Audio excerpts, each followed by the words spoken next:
네, 안녕하십니까. 비밀 무기 채널입니다. 국방홍보원이 29일 루마니아에서 K전차가 현지 시연한 영상을 올렸습니다.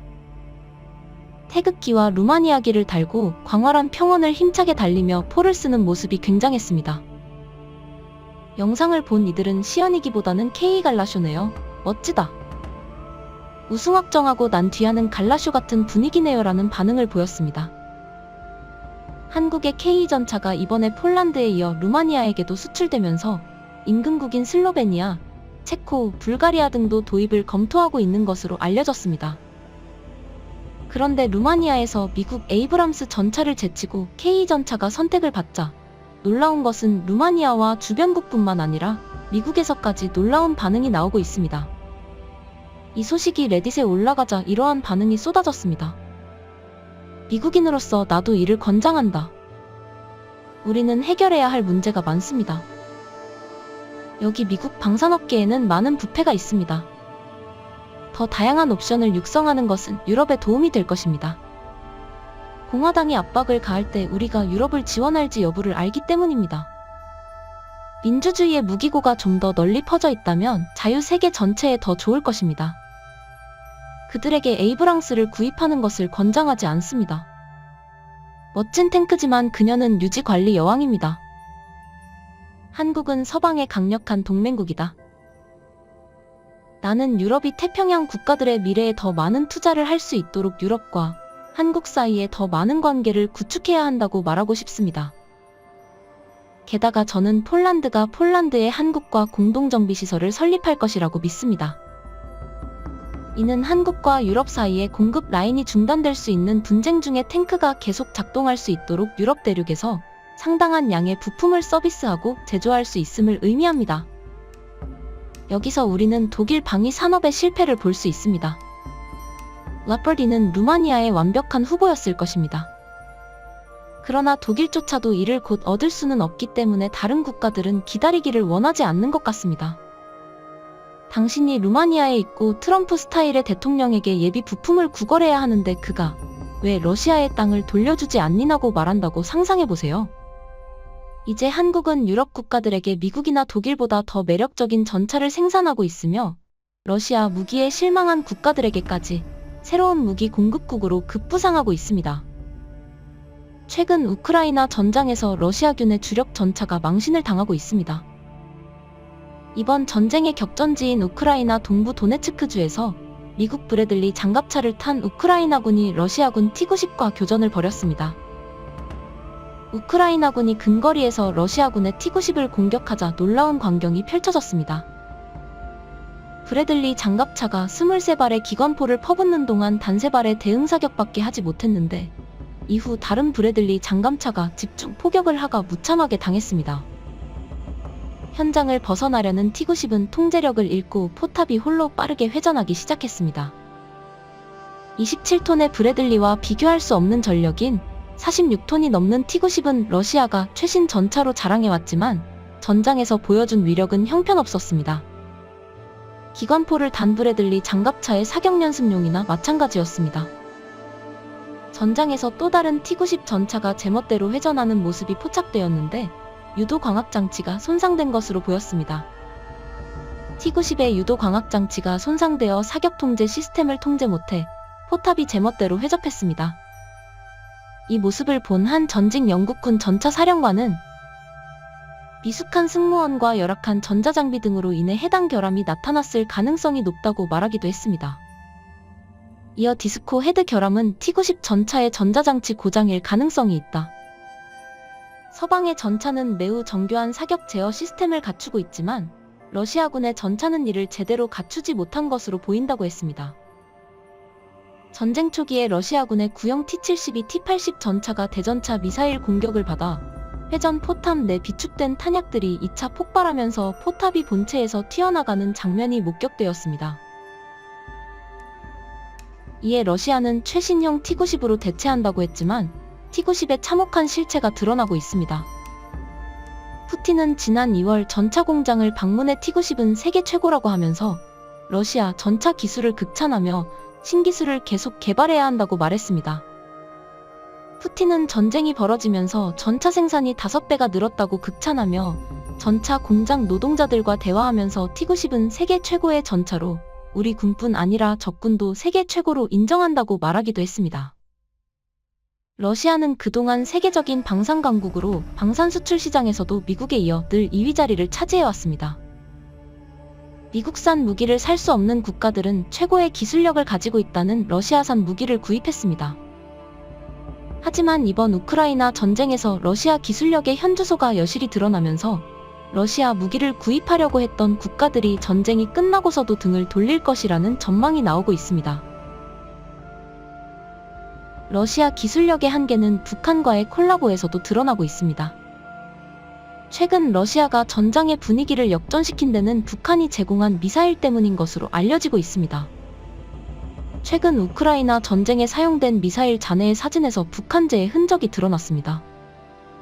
영국 싱크탱크 왕립합동군사연구소 RUSI의 북한 전문가인 조지프 번은 북한의 탄도 미사일이 유럽 땅에서 사용되는 것을 목격하게 될 줄은 상상도 못했다고 말했습니다. 그런데 북한이 미사일, 포탄을 준 대가로 받아온 기술이 처음으로 공개되자 북한은 물론 러시아까지도 큰 망신을 당했습니다. 북한이 27일 밤 늦게 군사정찰위성 로켓을 발사했지만 불과 2분 만에 발사체가 폭발하면서 산산조각이 났습니다. 특히 이번에 북한이 발사한 로켓을 기존에 북한이 사용하던 추진제 연료가 아니라 한국이나 미국, 러시아에서 흔히 쓰는 추진제를 사용한 것으로 알려졌습니다. 조선중앙통신은 28일 문사정찰위성 발사 시 사고 발생이라는 제목의 기사를 내고 비상설 위성 발사준비위원회 현장 지휘부 전문가 심의에서 새로 개발한 액체산소 석유 엔진의 동작 믿음성의 사고 원인이 있다는 결론을 내렸다라고 밝혔습니다. 북한의 발표에서 눈에 띄는 부분은 액체산소 석유 엔진인데 여기에 기존에 북한이 사용하지 않았던 연료 케로신이 사용되었습니다. 이에 전문가들은 북한이 발사한 군사정찰위성 2호기의 발사체는 러시아 기술 지원을 받았을 수도 있지만 러시아의 기존 제품을 통째로 들여온 것일 가능성이 높다고 말했습니다. 북한은 러시아 기술을 받았지만 한국과의 격차는 더욱 벌어졌습니다. 지난 4월 한국의 군정찰위성 2호기가 발사되어 위성 궤도에 성공적으로 안착되었습니다. 이번 정찰위성은 고성능 레이더를 탑재한 SAR Synthetic Aperture Radar 합성개구레이더 방식으로 주간이나 야간, 날씨 등에 영향받지 않기 때문에 주기적인 촬영으로 특정 지역에 대한 초고해상도 영상 확보가 가능해졌습니다. 한국에게 경쟁의식을 가진 북한이 러시아 기술로 야심차게 군정찰 위성 2호기를 쐈지만 러시아를 믿은 대가를 톡톡히 치렀습니다. 그런데 한국의 전차에게 도전장을 낸 북한이 또다시 망신을 당했습니다. 최근 북한은 한국에 뒤처진 전차 기술을 뒤엎겠다며 M2020 전차를 만들었습니다. 2020년부터 매년 열병식에 등장했는데 프로토타입으로 아직 개발이 끝나지 않은 듯 했지만 지난해에는 주포 사격과 더불어 하드킬 APS 작동 시험까지 보여주었습니다. 일각에서는 이 전차가 위협적이라고 했지만 최근 한 해외 군사 유튜버가 이 실체를 까발렸습니다. 전직 미 육군 보병이자 이라크 참전용사 크리스 캐피가 운영하는 유튜브 채널에서 한국의 K 전차가 세계 최고라고 극찬한 바 있는데 지난달 여기서 북한의 신형 전차는 악몽이다라는 영상을 올렸습니다. 일각에서는 북한이 이번에도 러시아의 전차 기술에 도움을 받으려 할 수도 있다는 말을 하고 있습니다.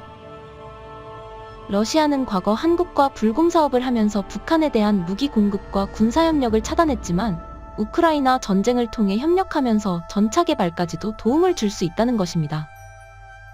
이 영상의 한 네티즌은 북한의 신형 전차가 얼마나 형편없는지 알기보다 신형 전차도 있다는 사실이 더 충격이다라고 말했습니다. 영상의 내용을 보시겠습니다.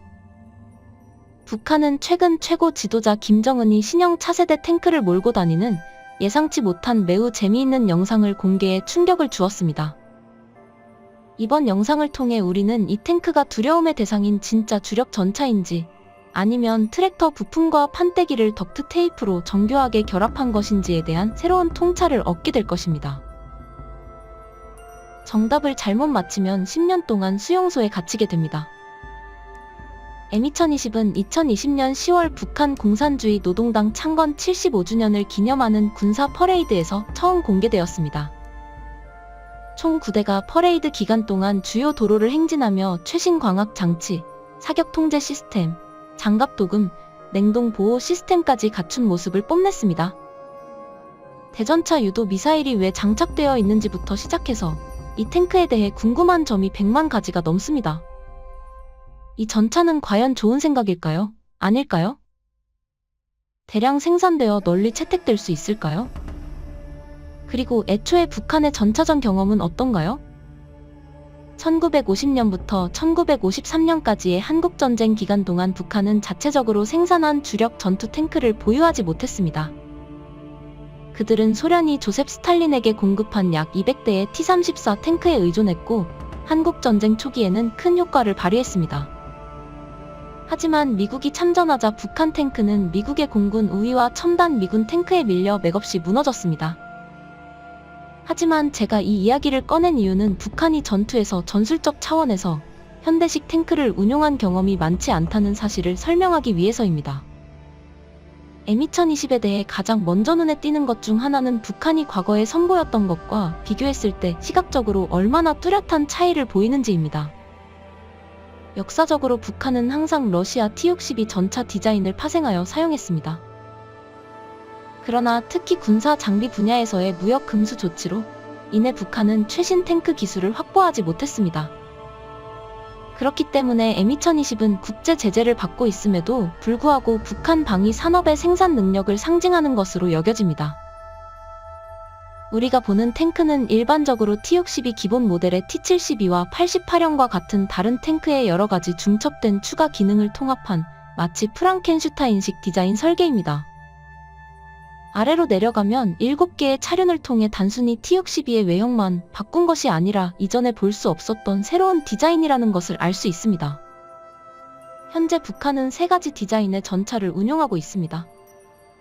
참마호, 박풍호, 그리고 송은 915가 있습니다. 이 모든 구형 탱크와 신형 탱크를 합치면 현재 북한은 3,500에서 4,000대의 탱크를 보유하고 있는 것으로 추정됩니다. 일반적으로 북한 전차의 신형이 나올 때마다 여기저기서 몇 가지 점진적인 업그레이드가 이루어집니다. 그러나 M2020은 이러한 추세를 깨고 큰 도약을 시도하는 업그레이드들이 완전히 벽에 부딪혔습니다. M2020의 포탑에서 인상적인 부분인데 오른쪽에는 지휘관의 독립적인 열 화상 뷰어가 있고 포수의 시야 쪽에서는 그 아래에 자체 열화상 조준기가 있는 원격 무기 시스템이 있으며 전차의 가장 이상한 측면 중 하나가 바로 눈에 띄게 됩니다. 포탑의 오른쪽에 듀얼 튜브 볼사 5 ATGM 발사기가 있다는 걸 알 수 있습니다. 대전차 유도 미사일을 주전차에 추가하는 것은 새로운 아이디어는 아니지만 매우 의문스러운 아이디어입니다. 걸프전에 참전한 미국 M1 전차 지휘관이자 미권의 훌륭한 책을 저술한 화석 월에는 전차에 이런 대전차 유도 미사일을 장착하지 않는 이유에 대해 비용을 고려해보자고 말하며 훌륭한 답을 제시했습니다. 다시 말해 실제 주전차에는 주포가 더 빠르고 정확하고 안정적으로 킬샷을 날릴 수 있기 때문에 외부 ATGM 발사기가 필요하지 않습니다. 그렇다면 왜 그럴까요? 북한이 왜 전차에 장착했을까요? 물론 저는 김 위원장과 직통 전화가 없기 때문에 확실한 답을 알 수는 없지만 개인적으로 약간의 군사 이론이라고 부르고 싶습니다. 저는 군사적 기교를 잘 알거든요. ATGM이 멋져 보이기 때문에 더 정확하게는 으스스하고 무섭게 보이기 때문에 추가한 것이죠. 이 탱크와 퍼레이드는 상대방을 겁주려는 의도로 만든 겁니다. 이빨이 있는 것처럼 보이는 것을 적에게 보여주는 것이죠. 게다가 추가 미사일 탄약을 보관할 수 있는 별도의 저장 공간도 없는 것 같습니다. 미사일 발사대를 외부에 배치하면 여러 명의 승무원이 하차하고 재장전해야 하기 때문에 재장전 또한 거의 불가능합니다. 지난 1999년 홍콩 사우스 차이나 모닝포스트는 한국은 대러시아 경협차관 상환용으로 폐물에 가까운 노후 장비들을 도입해 굳고 손실을 초래했다라고 보도했습니다. 하지만 한국은 당시 러시아의 미사일, 잠수함, 전차 등을 가지고 와서 완전 분해의 중요한 기술을 습득했고 이를 미국 등 서방의 기술과 연합해 놀라운 기술적인 도약을 이뤄냈습니다. 러시아의 기술에 어설프게 인지하는 북한과는 차원이 달랐습니다. 그리고 이제 한국은 러시아보다 더 훌륭한 전차를 만들고 있습니다. 시청해주셔서 감사합니다. 영상이 도움이 되셨다면 구독과 좋아요 부탁드리며 다음에 더 유익한 영상으로 찾아뵙도록 하겠습니다.